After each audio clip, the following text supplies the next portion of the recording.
Bolivia no se mira en los mapas, se siente en los pulmones. Antes de que el primer rayo de sol toque las cumbres de la cordillera real, el país ya ha despertado con un aroma que es su verdadera firma. El olor al humo de la paja brava, quemada, y el dulzor denso del api, esa bebida de maíz morado que calienta las manos antes de que el frío las entuma. Si quieres conocer el rostro de este pueblo, no busques en las postales, mira el caminar de una mujer en el altiplano. Hay una gravedad distinta en sus pasos. No camina sobre la tierra, parece que la tierra la sostiene con una familiaridad antigua. Es la idiosincrasia de la altura, una resiliencia silenciosa que se traduce en miradas largas y palabras breves.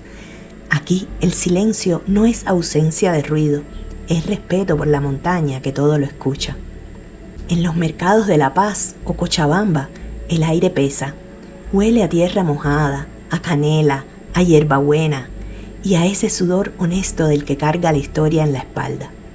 Los bolivianos saludan con una cortesía que parece venir de otro siglo. Un buen día que lleva implícito el deseo de que la Pachamama sea generosa hoy.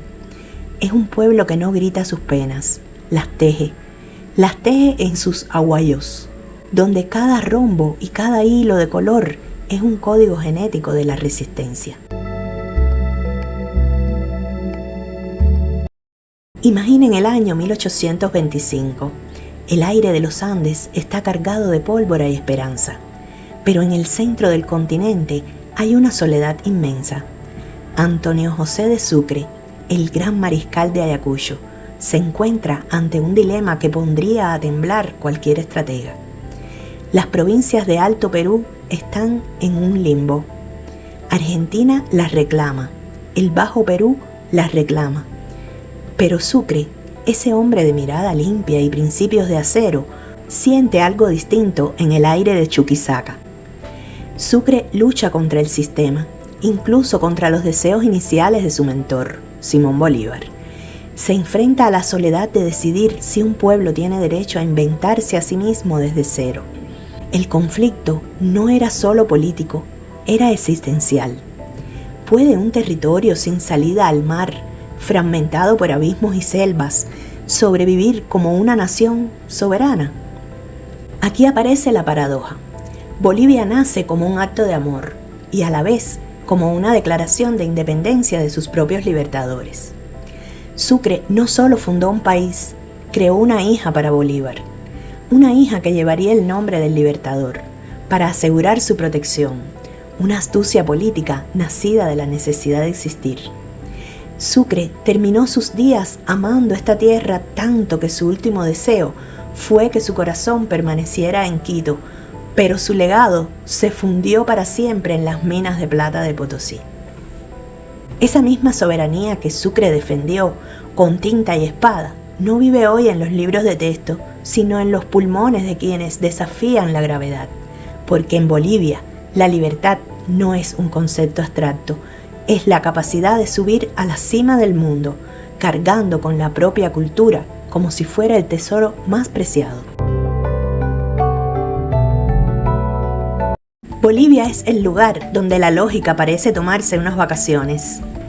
¿Sabían que el Salar de Uyuni es tan perfectamente plano y tan vasto que la NASA lo utiliza para calibrar sus satélites? Es el espejo más grande del planeta, con 10.000 millones de toneladas de sal. Pero lo más increíble es lo que hay debajo, una de las reservas de litio más grandes del mundo, el combustible del futuro oculto bajo un desierto de cristal. Hablemos de Tiahuanaco.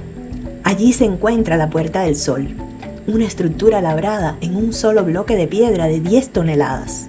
Los arqueólogos aún se rascan la cabeza intentando explicar cómo una civilización sin animales de carga ni rueda pudo mover semejantes masas a esa altitud. Algunos dicen que el diseño de sus templos sigue un calendario astronómico más preciso que el que usamos hoy. Y si vas a La Paz, no te asustes si ves cebras cruzando la calle, literalmente, jóvenes disfrazados de cebras que educan a los conductores en el tráfico más caótico del continente. Son héroes urbanos que han logrado reducir los accidentes usando solo el humor y un disfraz de rayas. Además, Bolivia es hogar del delfín rosado en plena Amazonía y tiene la ciudad administrativa más alta del mundo. Es un país que te obliga a mirar hacia arriba, siempre hacia arriba. Al final, Bolivia nos enseña algo fundamental sobre la condición humana, que el aire que nos falta es el que nos obliga a hacernos más fuertes. Vivir a 4.000 metros de altura no es una circunstancia geográfica, es un ejercicio de voluntad. Este es un pueblo que ha sobrevivido a siglos de olvido, que ha visto sus entrañas de plata alimentar imperios lejanos y que aún así te recibe con una sonrisa que tiene el peso de la montaña y la claridad del cielo andino. Nos enseñan que no importa cuán pesada sea la carga en la espalda, si el paso es firme y la mirada está puesta en el horizonte, siempre se llega a la cima. Bolivia es el recordatorio de que somos parte de la tierra, no sus dueños. Es el eco de una flauta en la inmensidad, el color de una pollera sobre el hielo y la dignidad de un pueblo que decidió hace mucho tiempo que su alma nunca sería conquistada. Soy Luisa, y si este viaje por el alma de Bolivia te ha tocado, suscríbete y acompáñame a recorrer el resto de nuestra América.